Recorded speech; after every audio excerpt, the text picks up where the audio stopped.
امریکہ کے اندر جو آگ لگی ہوئی ہے، اللہ الصمد، شروع میں جب ہم نے ویڈیوز دیکھی، اسی طریقے سے فوٹوز دیکھا، ہمیں لگا کہ جہنم کا ایک منظر ہے، جی جہنم کا ایک نظارہ ہے،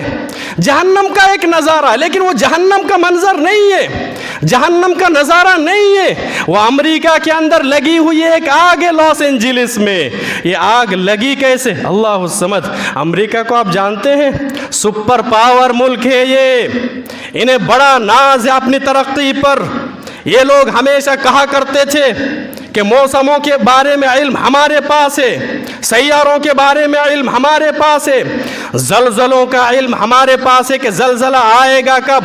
ہواؤں کا علم ہمارے پاس ہے، سمندروں کا علم ہمارے پاس ہے، ستاروں کا علم ہمارے پاس ہے، سورج اور چاند کا علم ہمارے پاس ہے، مشرق و مغرب کا علم ہمارے پاس ہے۔ یعنی امریکہ ایک ایسا ملک ہے، ایک ایسا ترقی یافتہ ملک ہے، انہیں بڑا ناز ہے اپنی تحقیق پر، بڑا ناز ہے اپنی ترقی پر، بڑا ناز ہے انہیں بڑا فخر ہے اپنی ٹیکنالوجی پر۔ لیکن پتہ ہے، تعجب ہوگا آپ کو، آگ لگی ہوئی ہے، جل رہا ہے پورا شہر، لیکن ابھی تک ان لوگوں کو پتہ نہیں ہے کہ یہ آگ لگی کیسی ہے، لگائی کس نے ہے۔